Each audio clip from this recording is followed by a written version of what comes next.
Greetings and welcome, brave citizens of our new world. I am Toronto's greatest supervillain and evil genius, Dr. Terawatt. This is our Layer 3.0, and today is day 25 of our VEDA challenge. VEDA, vlogging every day in April. Whew. I'm still in a bit of a recovery, so today's going to be a little shorter and a little slower than usual, but we should be back into the movement as per the usual tomorrow. Slowly taking over the world is such a busy job. I always have so many things to do. On to questions. How much is too much rent? I currently pay $1.5 thousand US where I live in Seattle. I hold privacy in single living over roommates, but at this point I have to toss in the towel.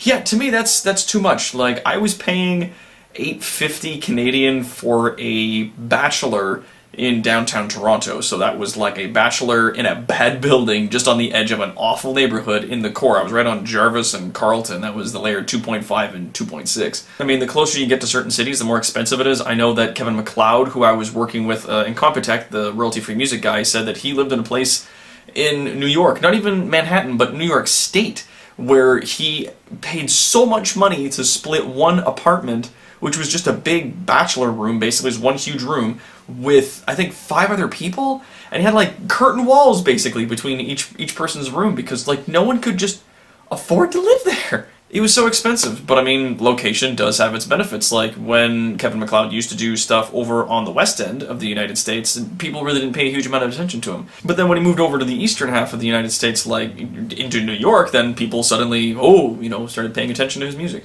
It's hard to say, but I think that if the space is supposed to accommodate someone, I would say like between $650, $700 per room, I think is reasonable, because that is about the amount that the average person can pay if they're on like minimum wage or something. It also depends on like the neighborhood and how nice the building is, stuff like that. How dangerous is it working with plasma weapons? Very dangerous. It's basically raw energy. Any dangers building plasma weapons? Yeah, like burning everything off, all over, everything. So Doc, would you ever do a sit-down interview in the style of Inside the Actor Studio? Yeah, I mean, I love doing interviews for different media outlets and for different companies. Always happy to do interviews, though. Always, always. I'm still distracted by a small collection of books behind you in the lab, but now for different reasons. There are, from my perspective, books missing. Are there any specific books you would like to have, or authors you would like to experience? I know that Robert Anton Wilson is definitely in your future, since 23 is a very Discordian number, and when I typed this the first time, there were 23 comments showing. I mean, you mentioned earlier a few books, when you initially asked me these questions, that I would be interested in checking out whenever I get the P.O. Box set up, hopefully at some point this week. Instead of asking what's your favorite villain, how about what's your favorite villainous organization? Which one do you believe has accomplished the most? I would say the Empire from the Star Wars universe. I mean, establishing a galactic empire that goes almost an entire galaxy, save for a few rim worlds, and having a battle station that is capable of annihilating entire planets and is the size itself of a small moon, and then later on has a planet that has been entirely retooled into a huge laser weapon? Yeah, those are big digs for one person. I know you're interested in joining Channel Awesome, but what if the force that ends up being your greatest opposition turns out to be Channel Awesome themselves? I feel like the Nostalgia Critic, Linkara, Erod, Blockbuster Buster, and quite possibly Suede would be the main fighters. I think that even if they turned out, like if I joined Channel Awesome and they turned out to be my greatest opposition, I think that the battles that ensued would be super fun. Did you get that thing I sent you? Yes. Does your glasses have an integral display system for searching things up on the fly while working on your numerous science gadgets like Google Glass? If not, do you plan on making a pair? Oh yeah, no, I definitely have a HUD, or heads-up display, built into these. I have for a long time. It's actually quite sophisticated. Google Glass wishes they had my specs. The specs for my specs.